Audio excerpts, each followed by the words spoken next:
What's up guys, it's Tom here and welcome to a brand new Liverpool transfer news roundup video. And Liverpool have to be very quick in the transfer market and also with the new contract offers, because the Sharks are circling around Van Dijk, Trent Alexander-Arnold and Mo Salah. And in the case of Mo Salah being sold this summer for a mammoth transfer fee in case the Saudi Arabian clubs come back in for Salah, which is a possibility. However, it's a little bit less likely than it was 1 year ago that Salah would be subject of a 150 million pound bid. But let me know, if you were in charge of Liverpool, would you sell Mo Salah? And also Mohamed Kudus could be the replacement, because now a release clause has been revealed by a West Ham United insider, which we will of course reveal to you guys in this video. And Real Madrid have been mentioned as a potential destination for Trent Alexander-Arnold. Bayern Munich and Borussia Dortmund are interested in Virgil van Dijk's services in case he doesn't sign a new contract. I like that Michael Edwards has come in and quickly appointed various people in charge of different departments of the football operations at Liverpool. So Julian Ward came in as a technical director and Pedro Marquez came in. We will talk about Pedro Marquez in more detail in this video. And Liverpool wanted Mohamed Kudus even before Michael Edwards left Liverpool, but in the end, because Michael Edwards left, he was a huge fan of Mohamed Kudus back in the days of when he was playing for Ajax, and I was a big fan of Kudus at that time. But in the end, Liverpool decided to go for Cody Gakpo and Kudus went to West Ham United. Respected transfer journalist David Ornstein has revealed that Mohamed Kudus has a release clause in his contract. A new report from a West Ham insider has claimed that Mohamed Kudus does have a release clause, and that release clause is 85 million pounds. And I think that's way too much for Mohamed Kudus. I don't want Liverpool to spend that amount on a player who is arguably very talented. He's 23 years old, but he scored 7 goals and got 6 assists in 32 appearances for the mid-table West Ham team. I don't think that's worth 85 million, but if Liverpool could negotiate that price down to somewhere between 50 and 60 million, then I think that would be a terrific price. For 85 million, in my opinion, he would be overpriced. What is your opinion? Let me know in the comments below. And of course, if you enjoyed these videos, make sure to leave a like and subscribe if you are new around here. That helps my channel so much. And also don't forget to turn on the bell notification so you never miss the latest updates around Liverpool FC. And Mohamed Kudus has 17 goals and 7 assists in 47 appearances this season, but he scored some goals for Ajax before signing for West Ham, so those numbers are a little bit inflated by, you know, him scoring a hat-trick in a Europa League qualifier for Ajax, as well as scoring 1 goal and 1 assist in the Eredivisie before he went to West Ham. Last season, in his last full season at Ajax, he had 18 goals and 7 assists, so his numbers are pretty identical, even though he went to the Premier League with West Ham, which is really encouraging.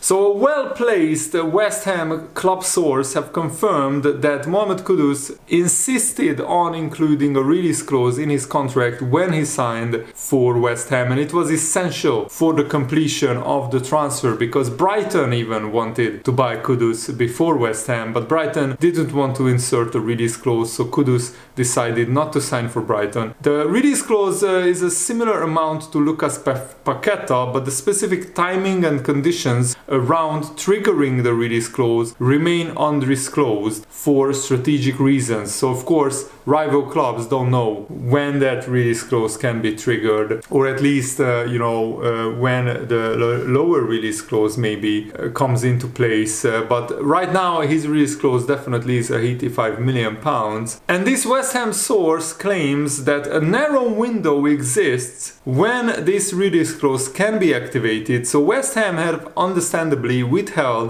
that those details, that information in an effort to try and keep Mohamed Kudus at the club. But West Ham have already confirmed that they are parting ways with David Moyes, and it will be very interesting what direction West Ham go for, because I think many other clubs having foreign managers, West Ham will probably go down that route, because Bournemouth had immense success with Iraola. The best British manager probably in the Premier League right now is Gary O'Neill at Wolves, but even Wolves had a very up and down season. But despite selling a few of their stars, Wolves had a pretty outstanding campaign overall. Oh, sorry, I forgot. Julien Lopetegui already has been confirmed as West Ham's new manager, and he will play a much more possession-based style, which I think would suit West Ham's team more. I don't understand why David Moyes insisted on this like defending in a deep block and play on the counter-attack when he has Paqueta, Kudus, Jared Bowen, really good, skillful, fast attacking players. And yes, the idea was to hit teams on the break, but I think West Ham can play a much more front foot, much more attacking, much more possession-based style of play, because they have the team, they have the squad, they have the players to do it. Thomas Tuchel, Alvarez, maybe they don't have an out-and-out like brilliant striker. Dennings and Antonio are not really very prolific strikers, but I think West Ham should play a much more attacking style of play. Mohamed Kudus is just 23 years old, so he's at the perfect age for Liverpool, and his numbers, as I said, are very impressive. 18 goals last season, 17 goals this season, 13 of those came for West Ham in 43 games. What I also love about Kudus is that he hasn't been injured at all in the last 2 seasons. He played 42 and 43 games, just a little bit like small knocks, but like long-term injuries, like he has been out for a month. That hasn't happened to Mohamed Kudus. And he is also a Ghana international footballer, scoring 11 goals in 32 games for the Ghana national team as well. But Mohamed Kudus wants to play for a bigger club. He wants to play in the Champions League because he is good enough for that level. He only has 2 Eredivisie titles and a Dutch Cup, so of course the lure of Liverpool would be too much for Kudus to turn down. It all comes down to the transfer fee. What kind of transfer fee would West Ham ask? So I think if they insist on the £85 million release clause, then I don't think Liverpool will go for Mohamed Kudus, but they are definitely interested in him. And plans have been announced for a huge Jurgen Klopp going away party. It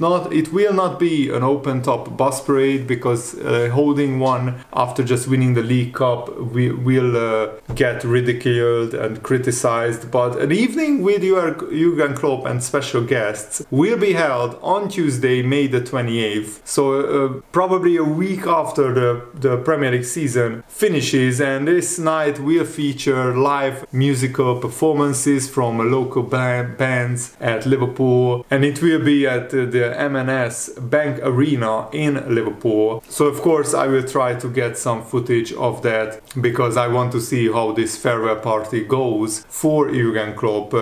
Comedian and diehard Liverpool fan John Bishop will host the exclusive event, and the idea is that Jurgen Klopp will reflect on his hugely successful 9-year tenure at Anfield in a candid live Q&A hosted in front of fans, taking questions from longtime LFC TV presenter Peter McDowell, and Liverpool fans can expect anecdotes, heartfelt reflections and magical memories as Jurgen Klopp bids an official farewell to Liverpool FC after 9 unforgettable years and very successful years at Liverpool. And Jurgen Klopp said, I had a lot of evenings, it's neither my with Jurgen Klopp, it's neither my idea or am I involved in the organization of this event. I have no clue what happens that night. I said whatever people ask me to do in that perspective, I will do. I will make it happen. No problem to come a week after the season is over. If the people want that, I will be here. It will be good, so I hope so. So no pressure on the people organizing it, and if John Bishop hosts it, it will be definitely a fun event. So I'm actually really looking forward to seeing what what they come up with.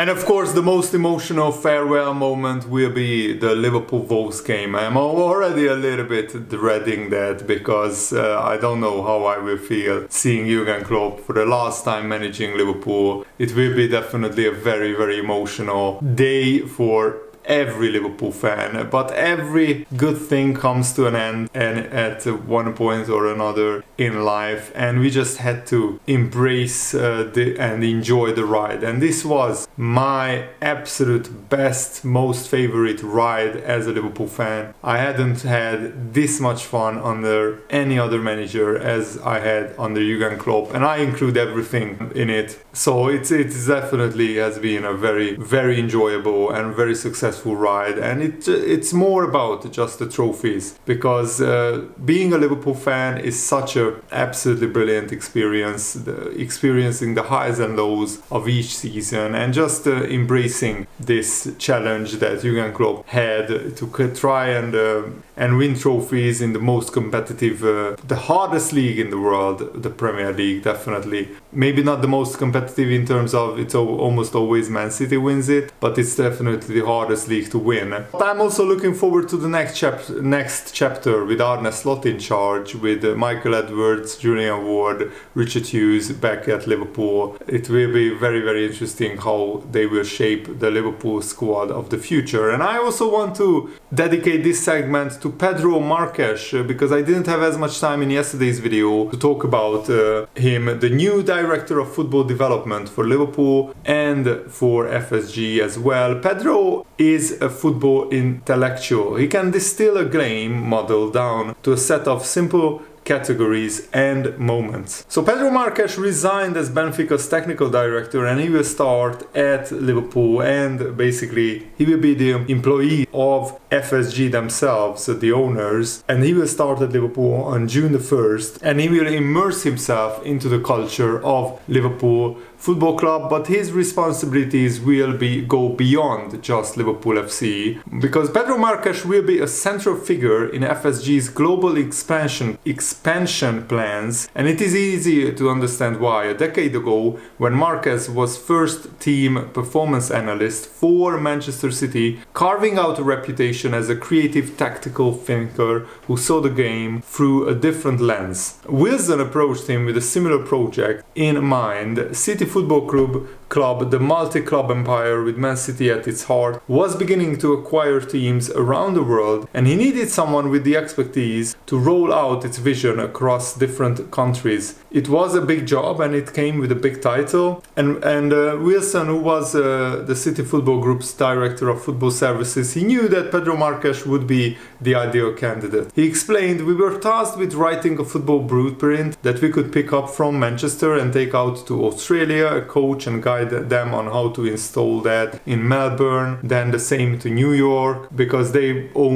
City Football Group own Melbourne City, New York City Football Club, all the other clubs as when they were required." So Pedro came with me into that new section, and he was the global lead for football performance. So he already has a vast experience in this multi-club ownership structure, and that's what FSG are looking to do. They want to buy at least one more football club to be the majority owners of that football club. Pedro was a really good fit for that, because he was analytical. He could also describe a coaching methodology, a way of playing. Pedro could objectively write that down, so it was a model that people could follow. He also had the performance analysis background to measure it as well. And Pedro Marquez is intelligent, he communicates well, and he can bring people together with common objectives. I'm really satisfied to see how he has developed. He's now a man with a complete vision of what a team and a club can do. He will be a fantastic person for Liverpool. At Benfica, Marquez was responsible for leading and coordinating the club's player development program, including transitions to the first team. Essentially, he had the keys to one of the best talent factories in Europe in his role as technical director. And it was a very personal project to Pedro Marquez. And Pedro Marquez said once that, yes, we can win the under-15s league with Benfica. That is a milestone and it's important. But the real trophy is when those young players achieve their dreams. When they play for Benfica's first team in the stadium and they see the eagle, there is no better feeling. We know it's very impactful for them as players, but also for us as youth development people. And the first contact between Liverpool and Pedro Marquez actually came 5 years ago in 2019. Julian Ward, who was Liverpool's loan pathways and football partnership manager at the time, had previously worked with Marquez at Man City and wondered if Marquez could do him a favor by bringing a team to Marbella for a practice game before the Champions League final against Tottenham. Marquez was more than happy to oblige. He took Benfica's B team to Spain for 4 days. He met with Liverpool's backroom staff before the friendly. He talked through how to set up tactically. Like Tottenham, everything went to plan. Liverpool won 2-0, mirroring the scoreline in the final the following week, and a young Benfica squad went away with shirts as well as memories. And 5 years later, it was Michael Edwards, FSG's new CEO of football, who called Pedro Marquez. This time Marquez's services were required for much more than just a long weekend. So Pedro Marquez is going to be, of course, a fantastic addition to Liverpool FC and to the FSG structure. And I hope I gave you guys a lot of insight into what kind of person Pedro Marquez is and what kind of expert Liverpool hired with signing him as Liverpool's new youth development director, something like that. Thanks for watching, guys. I really hope that you guys enjoyed this video. Have a nice day. See you later. Goodbye.